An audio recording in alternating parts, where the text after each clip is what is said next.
السلام عليكم ورحمة الله وبركاته. ان شاء الله النهاردة هنعمل اكلة جديدة جدا مش هتلاقيها عند حد. نعمل كشك. معايا حبة بيض ومعايا كشك ومعايا فلفل. اول حاجة احط معلقتين زبدة. بصوا يا جماعة، الكشك ده بيبقى موجود اساسا عند الفلاحين، يعني في الفلاحين بيبقى موجود اكتر، وبيبقى بيتباع في السوق مكان ما بيتباع البتاو والرقاق والكلام ده.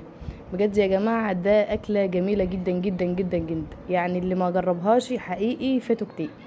بنزل هنا بحط بيضة، وبعد كده بحط طماطمايه، وبحط قرن فلفل، وبحمر كله ده في الزبدة او في الزيت حسب بقى ما انت عايز.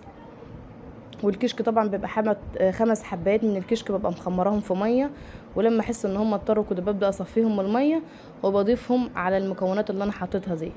الكشك ده عباره عن قمح، بيبقى معمول بلبن وبيبقى عليه بهارات كمون وفلفل اسود وحاجات دي، يعني انا ما بحتاجش اي توابل هنا دي، لان الكشك بيبقى متبل بالحاجات دي.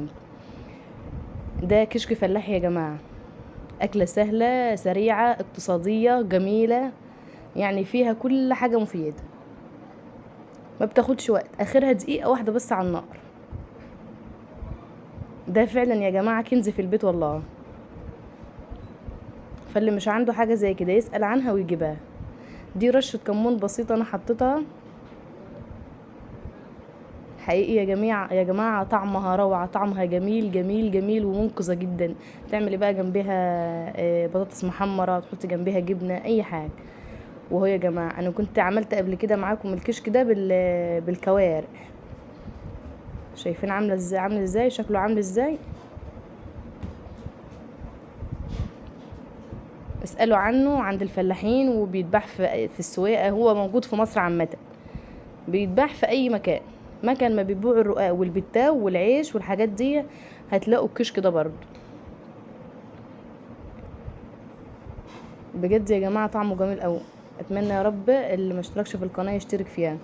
شايفين شكله بقى عامل ازاي، بجد دي اكلة المفضل تحفة. اتمنى يا رب انكم تجربوها وان شاء الله هتعجبكم. قدميها جنب اي حاجة.